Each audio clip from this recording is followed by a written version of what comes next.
how to make a silicone mold for concrete stepping stones. Now in this project, we're going to be making a sea turtle shaped stepping stone. I showed you how to carve out the plug for the mold on the last video. And on this video, we're going to make the actual silicone mold.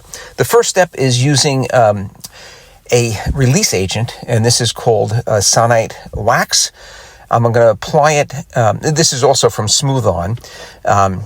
I'm going to apply it right to that carved wood plug that I made, and this is a carved sea turtle stepping stone. You apply this wax just like you do car wax.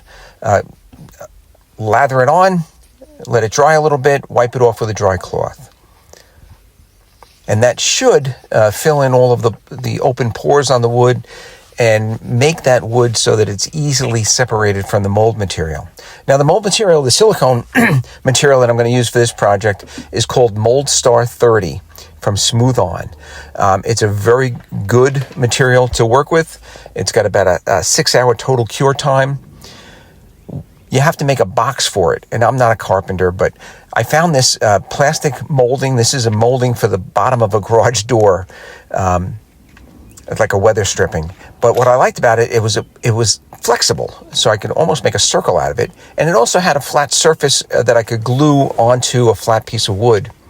Or in my case, I had a piece of plastic laying around. So I made a ring out of that around the sea turtle.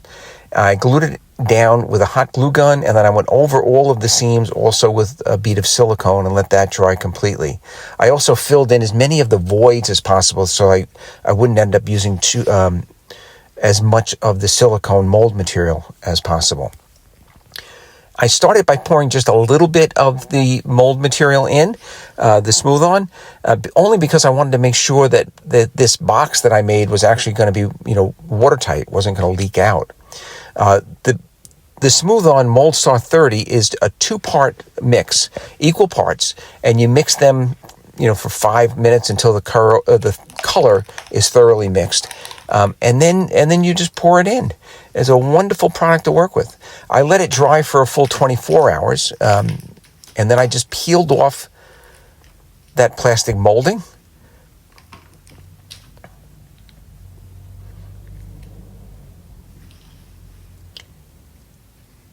And you see I've got a thin sheet of black plastic sitting on top of a piece of plywood.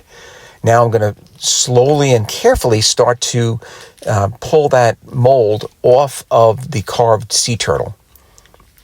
And I'm really just carefully doing it so that I don't rip any of the molding. There's a couple little tight spots in between the fins and the body. So I'm just breaking the seal with my fingers, running it along the edge.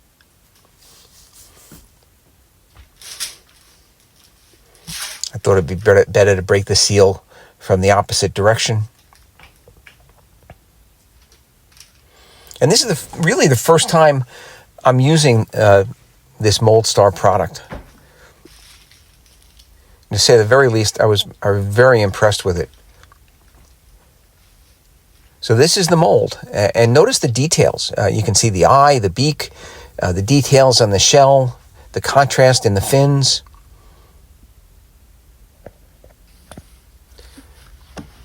So I'm going to pour some concrete. My daughter-in-law wanted some sea turtle stepping stones for her garden. I'm going to spread out so the concrete covers the complete surface of the mold.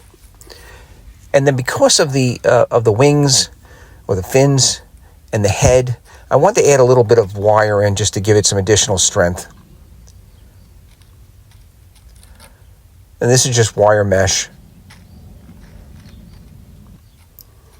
Once all the wire mesh was in position, I poured some additional concrete. And notice I also colored the concrete. You can get some dye for the concrete. You can dye it almost any color, or you could leave it natural gray if you wanted.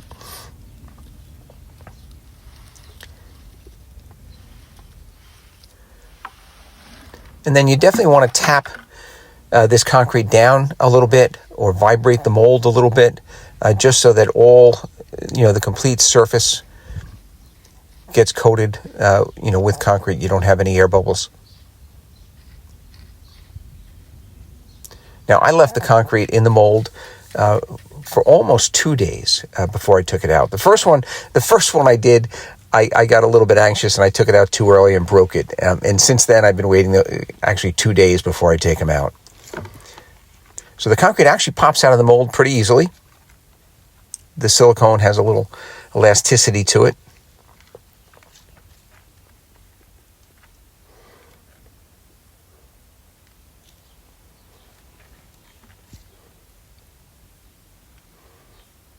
I'm just being a little bit careful. And this is the finished product. You can see all the details.